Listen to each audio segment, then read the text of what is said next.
Loving God, parent to us all, restore us to our rightful minds. Remind us that everyone bears your image, and that when we meet asylum seekers, we meet the spark of the divine in them, and help us to learn to treat them with the dignity that deserves. Amen. I am Dean Matthew Woodward. I'm the Dean of Trinity Cathedral, where we are today. It's wonderful to have you here. Wonderful to have those who are watching us on live stream.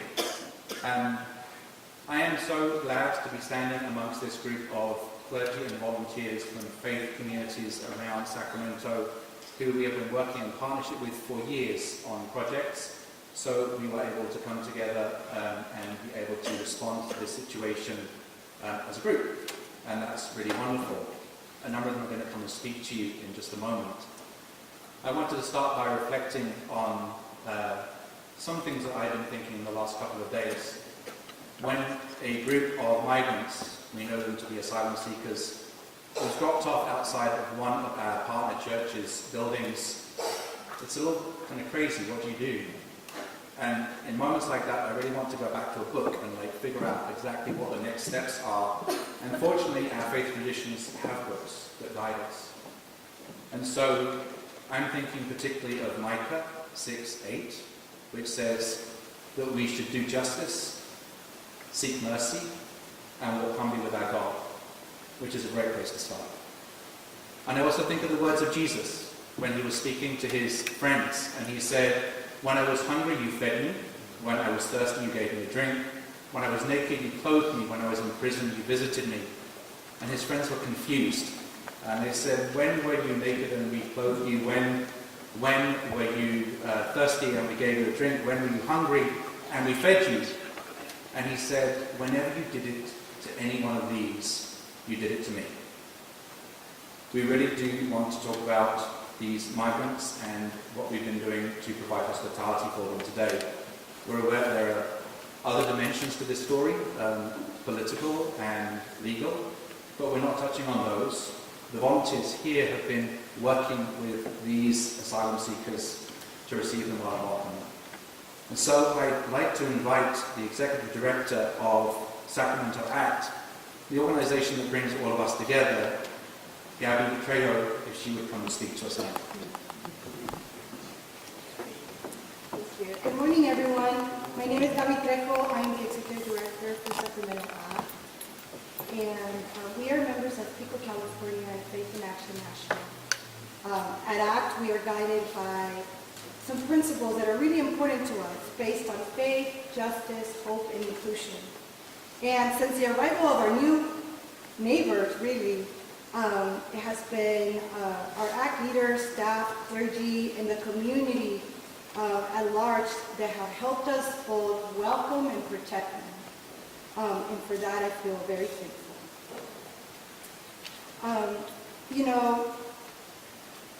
It has been a true team effort, really. Could not have been done with Sacramento ACT. You see, a lot of partners are missing from this stage. And I can't thank them all, but ranging from nonprofits to attorneys to the local government, state government, the faith community, on behalf of our new neighbors, I want to say thank you for your generosity. I want to thank you for being patient with the fact that our new neighbors don't feel comfortable standing in this stage and respecting that. Thank you. I briefly want to share about our 36 new neighbors. They're mostly young people who are the first people in their families to come to the U.S. They have survived and endured trauma of being vulnerable in multiple countries. Some of them have walked anywhere between 7 to 3 months just to get to the border in search of their American dream, the land of milk and honey, as we talk about it in the faith community. But it is also true that that dream quickly became a nightmare. They were lied to and deceived. They have, of course, pending cases, so we are unable to go into details about those legal cases. But their stories of courage, even when they were afraid, are not just inspiring, they're gut-wrenching and a true testament to faith. I want to share a brief story. On Sunday, I had the honor to take them to Our Lady of Guadalupe here to go to church. And during the collection, our new neighbors started taking out $1 to put in the collection. And I have been doing this work for 10 years. Doing community organizing is important to me because my faith calls me to go beyond the walls of my church and actually put my faith into action. And in that moment, our new neighbor showed me what it means for them to also be able to contribute to our community and their desire to be incorporated fully into our local community or the future communities where they want to be at. And so, in these conversations with them, I said, no, you need to keep that. You need it more than our church does today. But they didn't care. They still put it in the plate, And so when you think about our new neighbors, I want you to picture young people full of energy, young people that walk for 7 months to say, I want to have that American dream because my family deserves a better life. I deserve a better life. And that is the same reason why my parents came to this country. And guess what? I have a better life. And I hope that everybody that is hearing us today, that has been following this story, keep an open heart no matter where you stand. Because these folks, trust me, they come here ready to work. They are here to contribute to our community. They're a beautiful, beautiful young people full of hope. And how lucky are we in Sacramento that they didn't know where they were going to land, but they were brought to us, and guess what? They couldn't have landed in a better place because Sacramentans knew what it means to come together, and we are here to walk with them. We don't know where that journey is going to take us, but we're here to walk with them. And so I just want to thank the community, and I want to thank all of our partners for standing with us today.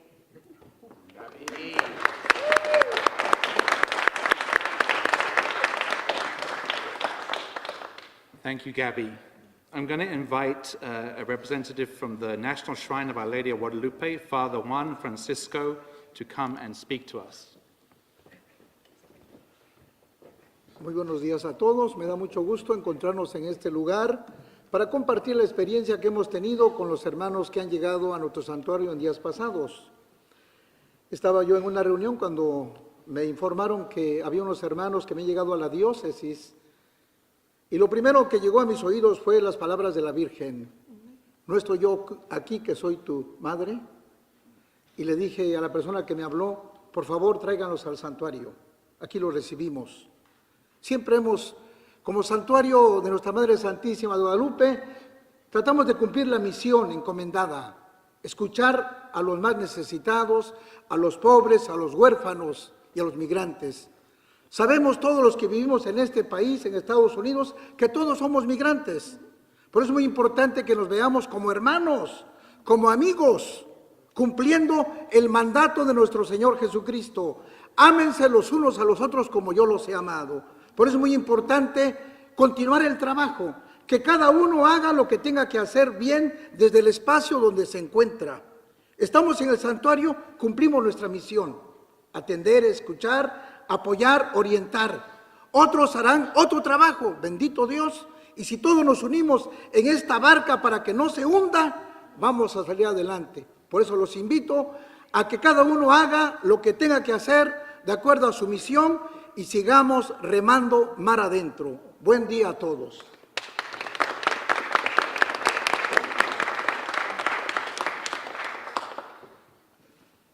Thank you. And now I'm inviting Rabbi Mona Alfi, the Rabbi of Congregation B'nai Israel. Good morning. In Judaism, we're taught that in each and every generation we should see ourselves as if the Holy One had redeemed us from Egypt. had redeemed us from slavery and oppression. We're taught this so that when we see the stranger in our midst, when we see the refugee, the immigrant, the asylum seeker, we see ourselves in them. When I was part of the group to welcome them to Sacramento, I have to admit, I did not see myself in their face.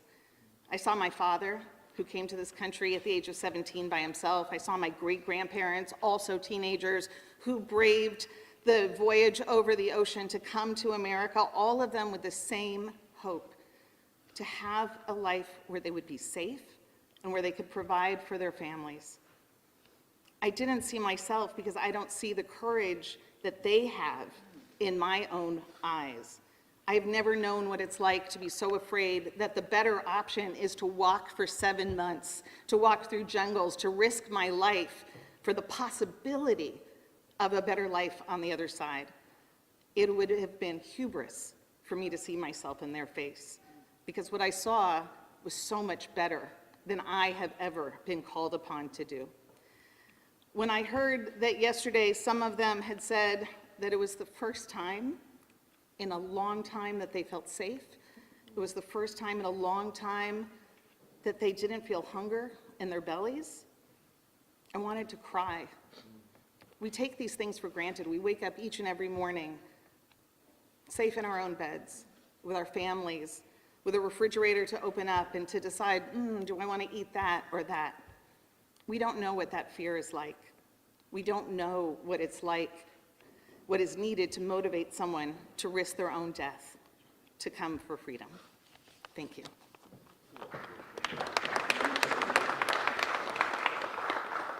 Thank you, Rabbi Mona.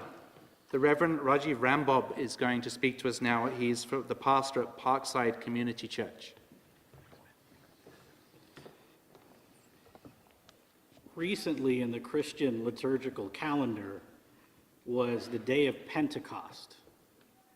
And on this holy day of Pentecost, back in the beginning, the first one when this nascent group of Jesus followers got together at the time a Jewish holiday was happening, the sky opened up, the wind was whipped, and flames like tongues came down from the heavens and rested on the gathered. And this was a very diverse group of people, different cultures, different backgrounds, different languages, different education levels, on and on and on, different people from all over. And after this natural event, they understood each other. Now, in the retelling, a lot of times, the spectacle is treated as the miracle.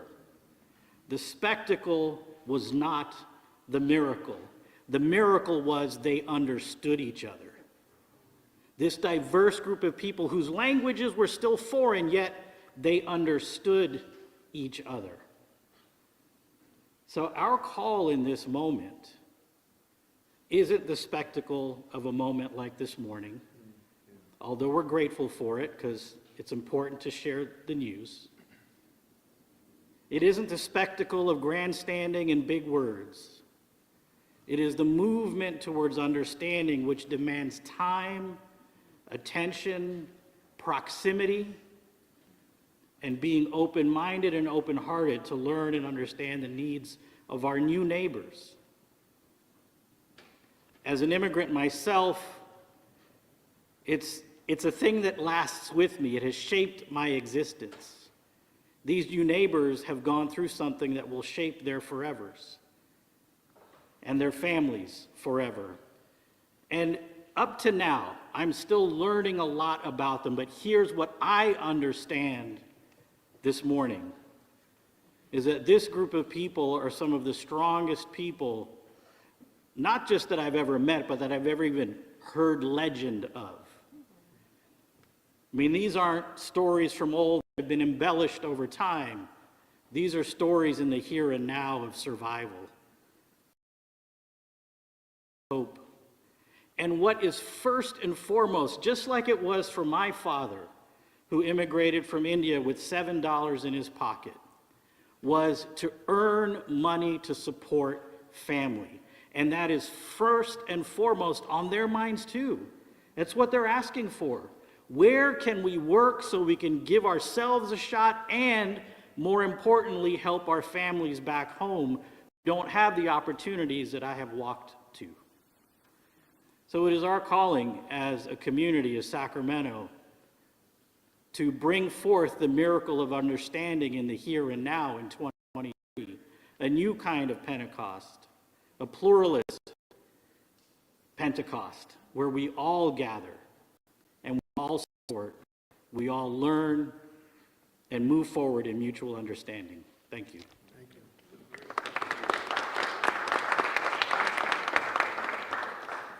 Thank you, Rajiv. These are my colleagues who have been doing work primarily with the asylum seekers that have come here, and I'm grateful for them for sharing. Now we're going to ask our Mayor, Darrell Steinberg, if he'd come and speak to us. Thank you, Dean. On behalf of my City Council colleagues, Vice Mayor Eric Guetta, Mayor Pro Tem Mai Vang, and Council Member Valenzuela, let me begin by saying I have never been more proud to be a Sacramentan.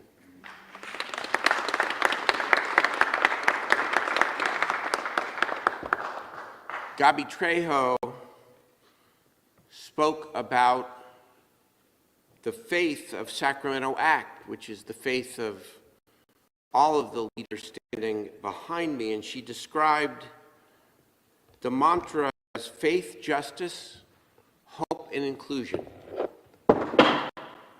Sorry. Faith, justice, hope, and inclusion. Value of the city of Sacramento.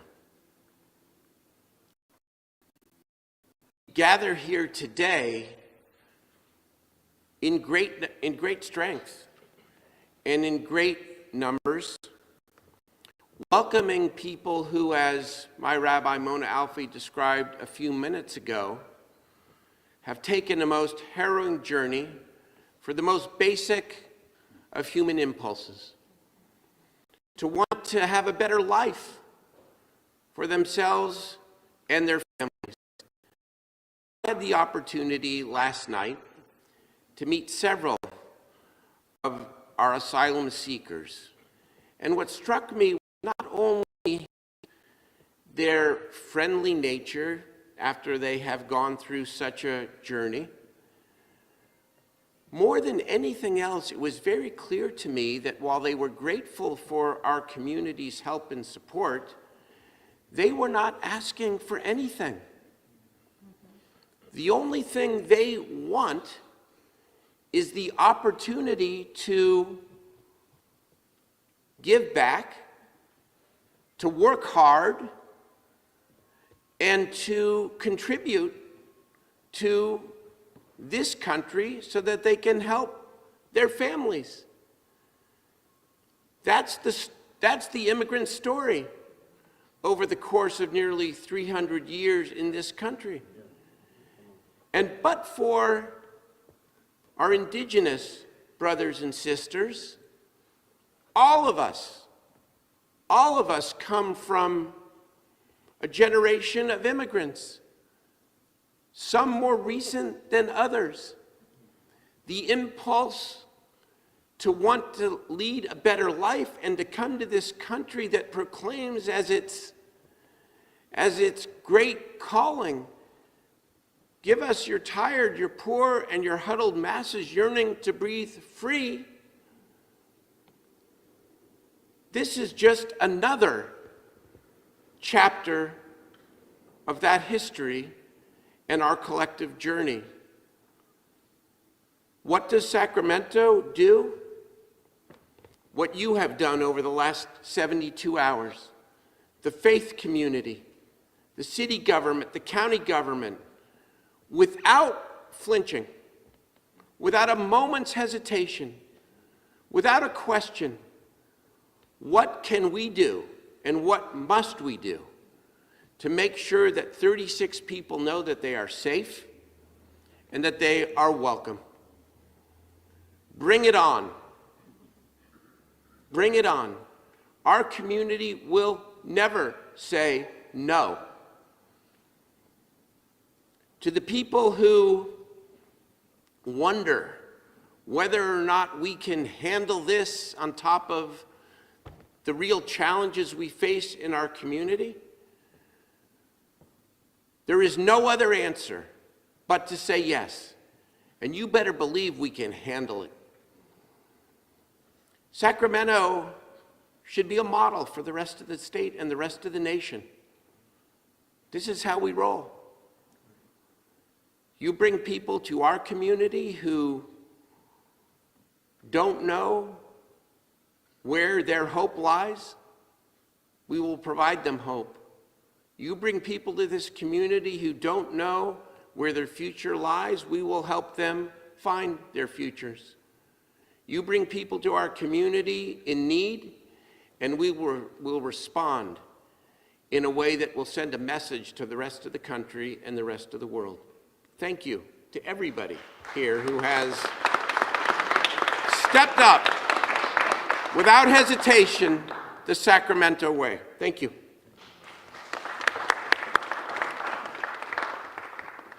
Thank you, Ms. Steinberg. I'm going to invite one of our volunteers who's been spending quite a bit of time with the asylum seekers who are with us to come and share an experience. This is Shireen, dear to my heart, a member of the Cathedral Congregation and a volunteer in SAC ACT. Shireen Miles. Thank you, Dean Matthews. It's been my pleasure to respond as a member of Sacramento ACT and as a member of Trinity Cathedral to this need that arrived on our doorstep. And it's been a blessing to briefly get to know some of these newcomers. I had the opportunity to take a couple of groups out to get clothes because they had no clothes other than what they were wearing, which presumably they'd been wearing for days, if not weeks. So we went to a thrift store, and they had the opportunity to pick out a couple of outfits. One man came up to me and said, "Can I buy sandals?" Yes, if you want sandals, get sandals. And then later our congregation was able to round up some duffel bags because now that they have stuff, they need a place to put the stuff. But they continually, during this shopping trip, expressed tremendous gratitude to me, and I said, "It's not me. I'm only the face of my congregation and an entire community that wants to see you be treated with dignity." And they said, "What can we do to pay you back?" And I said, "Pay it forward." And I explained the concept that sometime during their lives, they would have the opportunity to help some other people.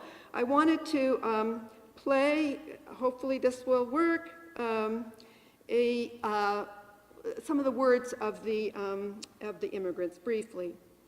Bueno, de esta manera yo me siento muy agradecido y que viva la gente de Sacramento. So he's saying, "I want to say how grateful I am and long live Sacramento." Here is the voice of another. Bueno, buenos días primeramente y pues nadie me mandó a salir. Bueno, la primera pregunta que hice, ¿cuál ha sido su experiencia desde que llegó a Sacramento? Pues mi experiencia ha sido única, nunca me han tratado así tan bonito a pesar de las circunstancias. Y pues también agradecido Sorry. con ustedes. Yeah, make it stop. So there are two different messages that were recorded for us. One was from a gentleman, and I haven't played his, but he came because his family lacked resources and money. He traveled through Colombia, through the jungle, through the desert, through all of these countries. He talks about it. Along the way, two of the companions he was traveling with were killed. So he is here. The woman that we started to hear, she said she feels thankful. I could never have imagined what's happened in the last few days, she said. My traveling has had a lot of difficult moments, but I thank God that I'm hoping to have a good life here and that I was welcomed with open arms. And she says, I want to work and serve because we are here to help. Thank you.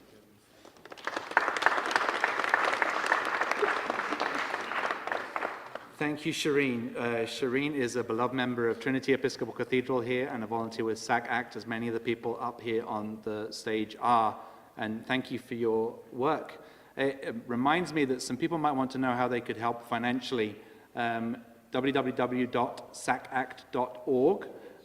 All of their giving, all of the money they receive in fundraising in the next 2 weeks is going to go entirely to this cause. And you can go and find their donation button and page there if you would like to help and assist with these ongoing costs. I'm going to invite the Reverend Julie Wakely, the canon to the ordinary of the Diocese of Northern California, representing the Bishop of Northern California, to come and share with us now. Good morning. Buenos dias. I work for the Right Reverend Megan Traquair, the Episcopal Bishop of the Diocese of Northern California. She's out of town this week, and I'm honored to share a few words on her behalf. There's a very basic theme that echoes throughout the Hebrew and Christian scriptures. Love God, love your neighbor. This is our first and most important moral imperative. And the Bible is clear. Whoever shows up in need is our neighbor. Loving that neighbor means, at the very first level, meeting their basic needs: food, shelter, clothing, comfort, and care. These, my friends, are not complicated theological ideas. And though we are gathered here today as religious leaders and people of faith, we know that anyone can join us in this work of offering tangible acts of love and compassion to those in need.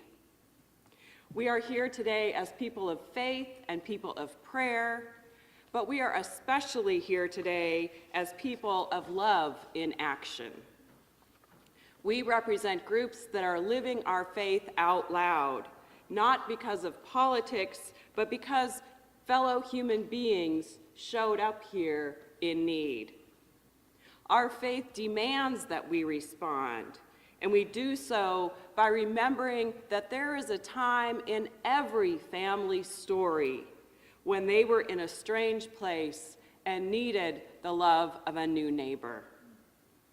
We are here in Trinity Episcopal Cathedral in Sacramento because this is a church that not only proclaims love, but lives it, offering welcome and kindness in practical ways. So to our new neighbors, a nuestros vecinos nuevos, bienvenidos, welcome. We know you didn't plan to end up here, but we're honored to show up for you in your time of need. And to those watching, we invite you, please join us in loving and welcoming our new neighbors. Thank you.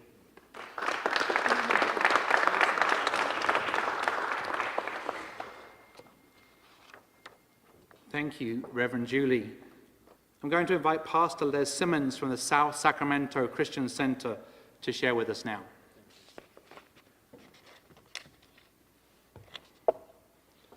Thank you.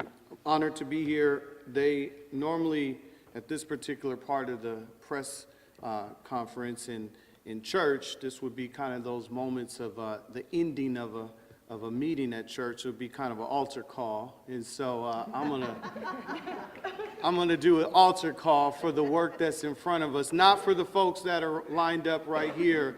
We already responded to the call to say yes when 36 asylum seekers and immigrants arrived in Sacramento.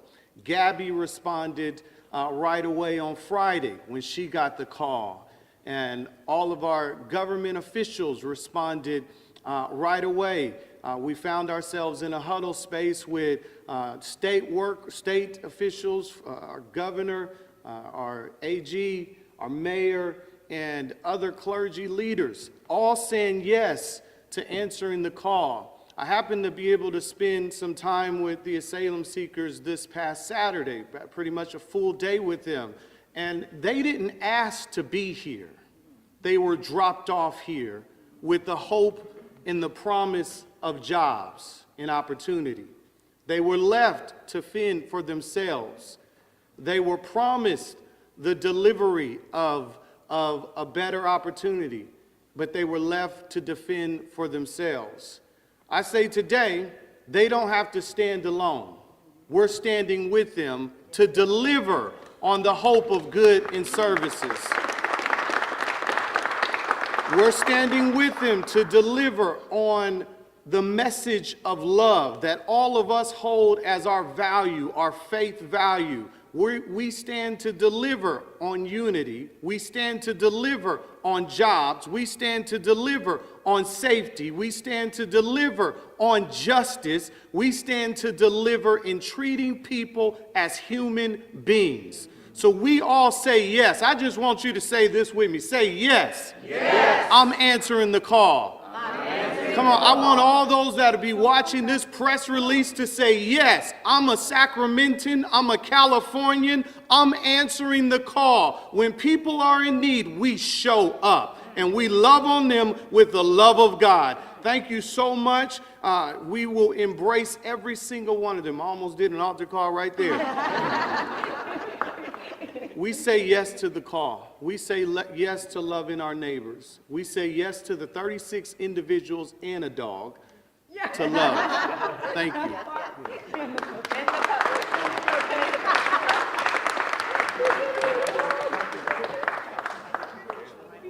Thank you, Pastor Les.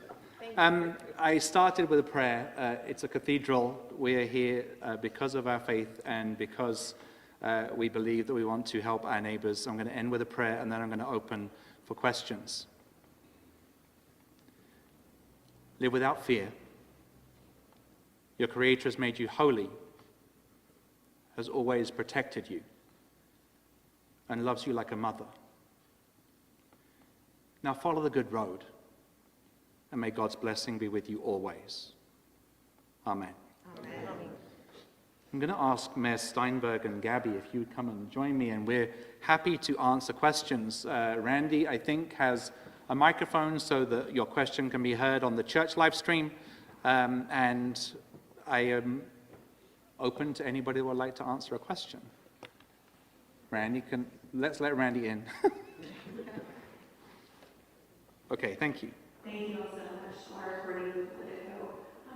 Do we know anything about what the migrants were told? Do we know the circumstances of how they got on the plane? I think a lot of people are wondering how exactly this kind of thing happens. Yeah, so they were in, maybe I'm going to also ask Cecilia Flores on my team to join me here. Cecilia hasn't slept very much.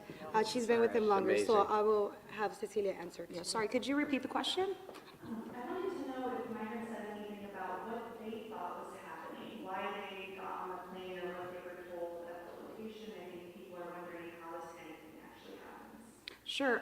As many of you have read probably in other sources or have investigated yourselves, you've probably seen they were approached outside of a migrant center in El Paso, where they were told that people representing themselves as part of some type of contracting or organization that could help them relocate to a place where they would be provided with shelter, housing, and job opportunities. And you said it's young people. Do you have an age range? I'd say 20s and 30s. And what's the name of the dog? I didn't get the dog's name. Is there Geico? Geico, like the insurance, not sponsored. I'm Jody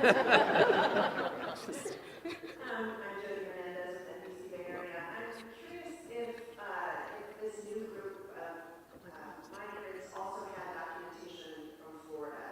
I know the first group, the Attorney General did. Do we know that? We don't know. We don't know. And where are they being housed right now?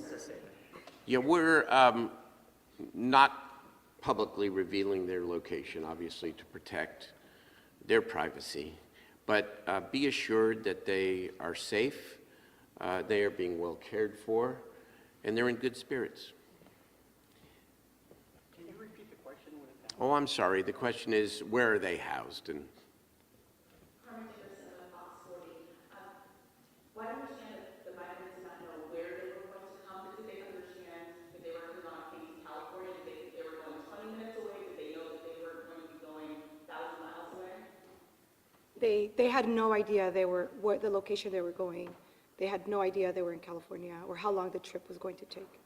And can you tell us what you know about the logistics of once they actually landed on tarmac in Sacramento? Were they just standing there not knowing what to do next? Did they approach someone? How did the support infrastructure come to bring them somewhere?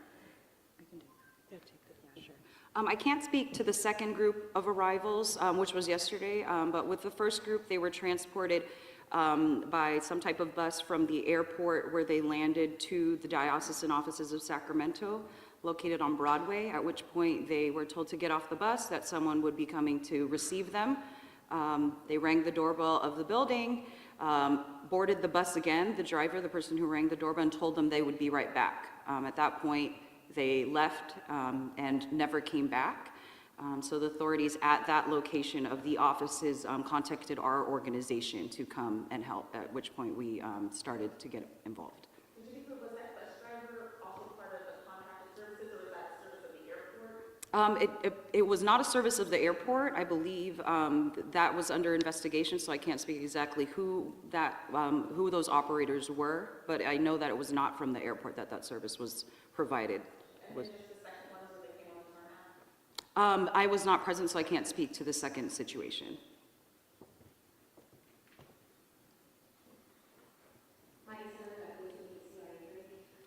We've already seen this also happen last year, where migrants sent to Sacramento. So is Sacramento expecting any more migrants to arrive up here? How does Sacramento get into this? Good catch.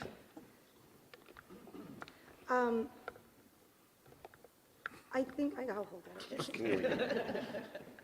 Telemundo, you owe me. I would say that we are preparing, right? The only thing we can do is prepare if we have more folks. And, we're taking it day by day because we have 36 people now. And so we will respond as a community, whether it's We will never cower, ever. We'll welcome people. We always have, we always will. Hi, I'm Ruby question for the mayor. Is the city itself planning to take any action in response to this? And what sort of action do you think this state should do to A, help these people, and B, to, I guess, react to what we think was a orchestrated event? Well, the Attorney General has all the legal authority to investigate and to bring any charges as necessary. But, I want to go back to the original purpose of this press event. I don't want to talk about who may have done this, who likely did this. He are not worth dignifying. This is worth uplifting, what you see behind me here today, because this is the best of American values, standing right here. I'm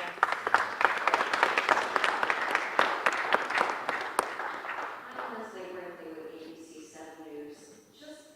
We know, and we don't want details about locations or individuals, but we're just trying on a human basis to understand, are they grouped together? Are they living with individual families? Are there any special requests they've had for food or a phone call home or whatever just some humanness, I guess, to broadly tell us what their lives are like right now? Yeah, they all have phones now, so, we were able to get them to communicate with their loved ones and among each other. Oh, perfect. And then, so they're staying as groups. So there's group 1 and then there's group 2, and they're together. So they have bonded. They didn't know each other before coming to Sacramento. They kind of met on the ride. So they're a community, together. Yeah, I will say that everyone I talk to, as I said earlier, they want to work. They want to help. They didn't quite say it this way, but they could have, instead of asking what can you, all of us, do for them, they wanted to know really what they could do. That's the spirit. That's the spirit of these asylum seekers. They want a better life. There's nothing but good in that.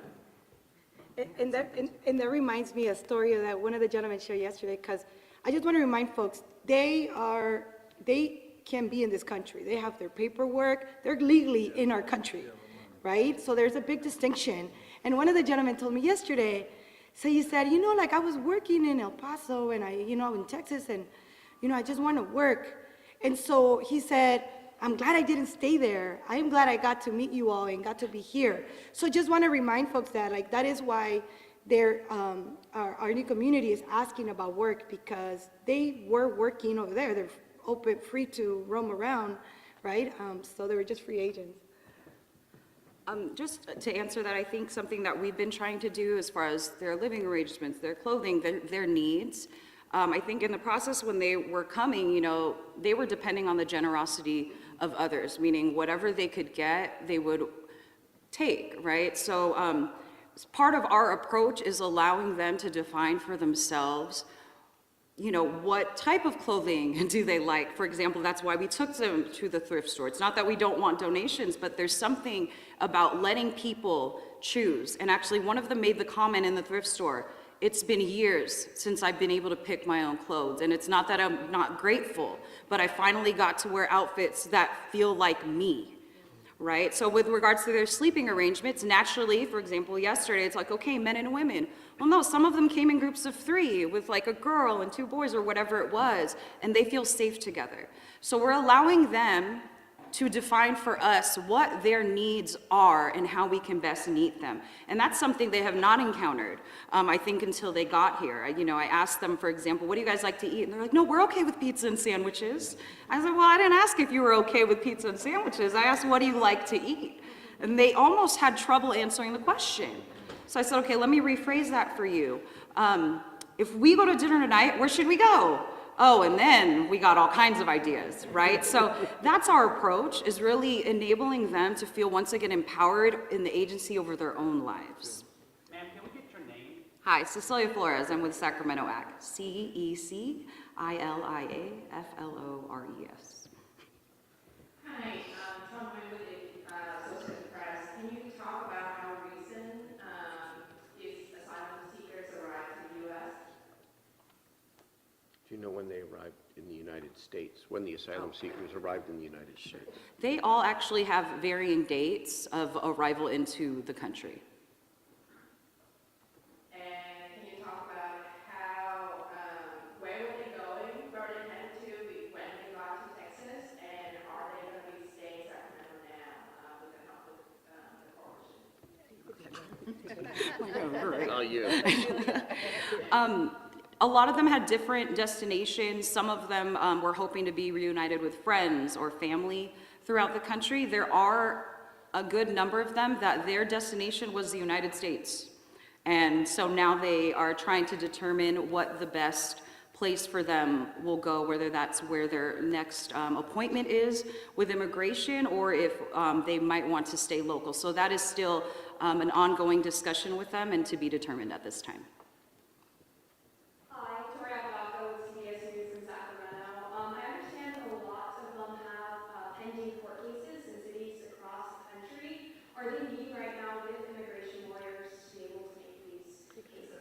I want to, yes, a number of them are. The Fuel Network, which is the city-funded effort launched by my colleague Vice Mayor Guerra, has organized legal assistance, but we've also put out the word far and wide to immigration lawyers. UC Davis has UC Davis King Hall has a very robust immigration clinic.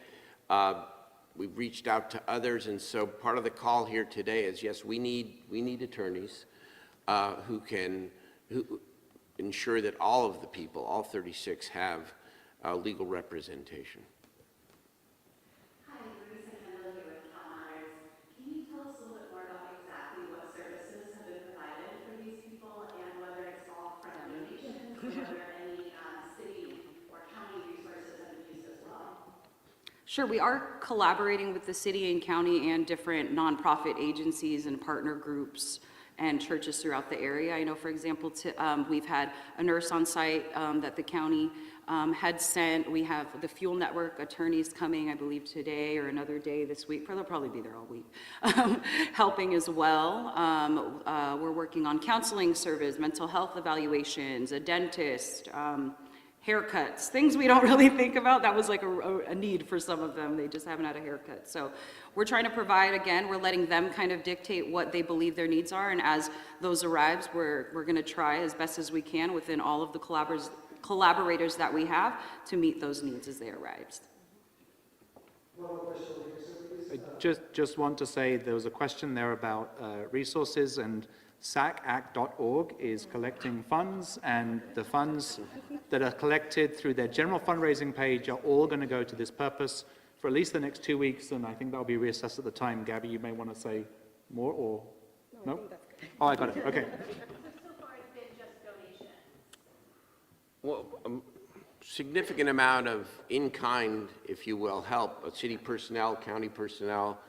We're all engaged. I mean, this is a team effort. It's community-driven, but we're saying yes to any request for support. And of course, one of the issues that will arise over the days ahead is housing. And that's another issue where we're prepared, even with our challenges, to make sure that everyone has decent housing. Hello, sir. So, the 36 migrants, are they still all under your care, your hospitality, or has any of them decided to part from the group? And can you also tell us whether any of them have already been able to find a job to begin working in their way? Yeah, I believe that there is a handful of folks that were reunited with families or friends. So I think it was four folks were picked up on the first day of arrival. So they were on Friday. 2 individuals were picked up. They had relatives in the Bay Area. So these are folks that have, like I said, the majority of them don't have loved ones in the area or in other parts of the country. And nothing on the jobs yet. So if anybody has any ideas, they'll do anything. They told Padre on Friday when they first got there, they're like, Padre, you know, we know how to paint, we know how to, like, you know, we'll clean toilets, we'll do whatever we need to do. So they are definitely very open. So just to clarify, so all of them are able to work legally in the U.S. So if someone's looking to hire and wants to get in connection, they could get in touch with SACACT and make that connection. I was looking for Marcus from the Fuel Network, and I don't see him here. I am not an attorney, so I was sharing a story about how they survived the Texas experience without any resources available to them. So, but they're legally in this country. I know that. They have their pending courts. We know this is not the first time some migrants arrived back in September. Are you guys still in contact with that group of migrants, and did they get the help that they needed? How are their cases differ, and why are they being handled differently, if so? Don't know. Thank you.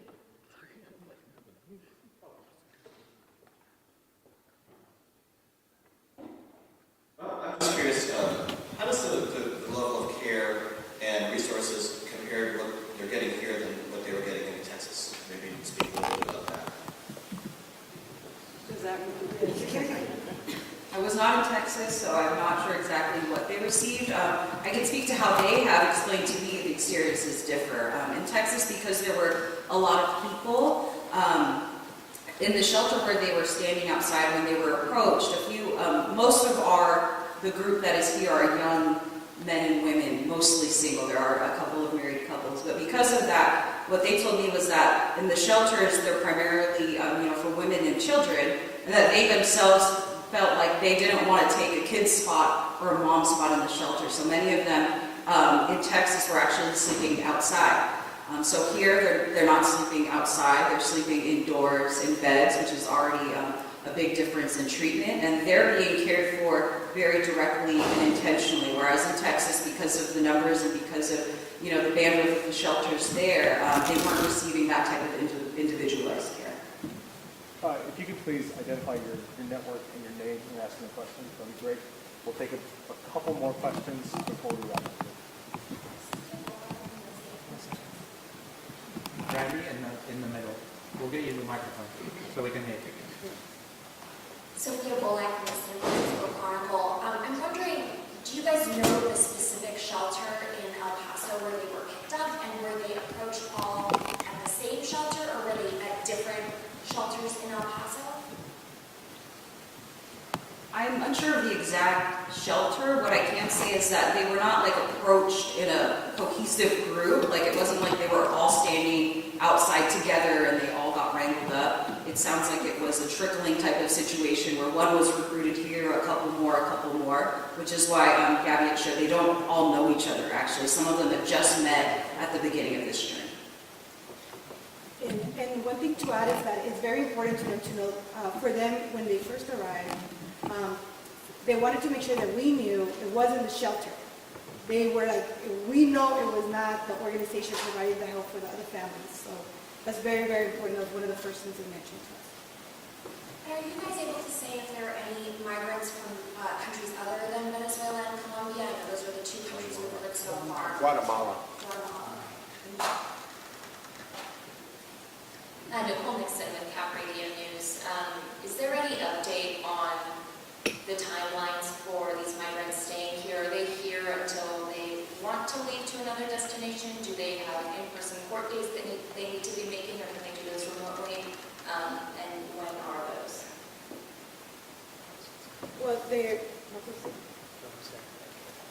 they do have court dates. I'm going to say they are free agents. So the moment they want to, that's why their loved ones could come and pick them up. They're free agents, so they can leave whenever. Some of them actually were telling us, well, you know, like, we kind of want to stick here. Right? So I'm like, all right. I said, we got to have to figure out, because they do have court, you know, dates in other locations as soon as next week, that we're prioritizing them to speak to some of the field network attorneys today, so that whatever needs to happen for their procedure, then we move that forward.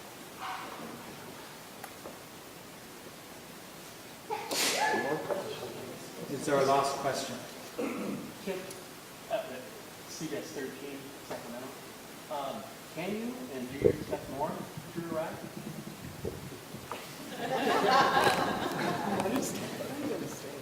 Well, nothing would surprise us, certainly. And we will be prepared and ready to welcome people who need our help. Very simple. You know, it's like I said, if this is, I know we're not getting into the politics of this, but if this is an attempt to send a message, I suppose I could say message received. But the way we're receiving the message may be different than the way whoever did this intends. We're going to welcome people. I'm so sorry. So if you can elaborate, I know you said it's about the sentiment of modern support assembled, but realistically, the logistics of it. We know that even as a city on a daily basis, the city council, the county grapples with being able to provide services to people who need them. Affordable housing, you know, for people who aren't yet unsheltered, but who are on the brink, for people who are living on the street. Shelter, that is a question every day for your everyday resident. If there is a plan to continue to intentionally bring people who will need these services realistically, So are we able to absorb that? maybe I need to distinguish two parts of the question, at least what underlies the question. Whoever is doing this is committing a terrible wrong. So that's one given. But the other given is, the other question is, what must be our response when innocent people come to our city and land on our doorstep? And there is only one answer. We must find a way. We must find a way to continue to house the homeless, We are up to 1,100 beds every night. We are working closely with the county. We are getting more people off the street. Yes, the problem continues to be a serious one. But that's exactly the kind of false choice that they want us to make, to put us in the corner.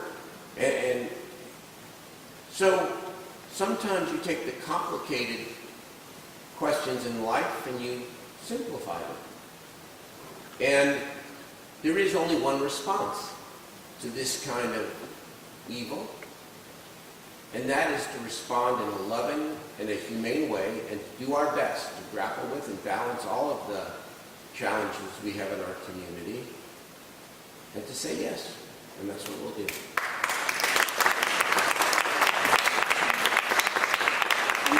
And I do want to add to one thing. It is important for us for folks to know that it is the faith community who is taking the lead, right? And that the faith community has been part of this community, has stepped up every single time that we needed it. I know how many resources that they have been a safety net for this region. And so for us, aside of anything, whether there's more people or not, as Sacramento Act, we believe that people closest to the pain have the solutions to their problems. And for that reason, for 33 years, we have been in this community advocating and teaching people about the power of their voice. That's what we do well here. And the faith community has been stepping at the center of every chaotic moment we've had in this region. And if we have more chaotic moments, we will continue to step in the middle of it, because I am reminded that as a Catholic woman, I think I had this image of when Jesus was in the hill and they didn't have enough food to feed people. But guess what? That's a lie. They figured it out then, and we're going to figure it out again. So it is a lie that there's not enough, that we don't have the resources. It's about a choice, and we, the faith community, are saying we are making a choice. We said yes to the call, and regardless of whether government stays or they're here with us, we will continue to figure out, because people like Shireen have volunteered their time, are cooking meals, and so that is about a choice. This is not about politics. This is about people that didn't make a choice to come to our region. And so if more people are brought here, I want people to know there's a way for you to connect and help, because we have to do what Jesus did in that hill. You bring your little piece of bread, right? And I know that in different faith communities, we are called to respond in different ways, right? I know my colleague Kalima, I'm going to butcher some of the stuff that she's shared with us, but it's like either you can pray about it, you can work out, you can do something about it, right? When you see an injustice, you have to take action, even if it is just a prayer, right? And that is at least the minimum thing that you can do. And so, yes, there's a lot of problems in our community, there's a lot of need, and I think this gives us an opportunity to see what is the difference when we start seeing people in need as human beings that requires us to respond to that call. Thank you.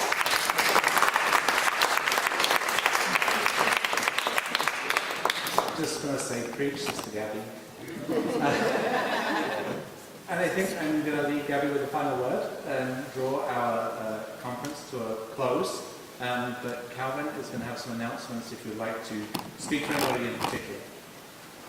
Yes, thank you everyone for coming. For any stand-up interviews, we'll be directing all press interviews here in the sanctuary and then out in the garden. Then there's an area out back with any of the members here on the dais, the clergy leaders in Sacramento. The mayor will attend for a bit. So if you have any press questions not related to pending legal investigations, that's referred to the Attorney General's office, not regarding Martha's Vineyard, about this situation with these migrants, please come to us. We'll make sure that we get stand-up interviews. And thank you all so much for taking the time.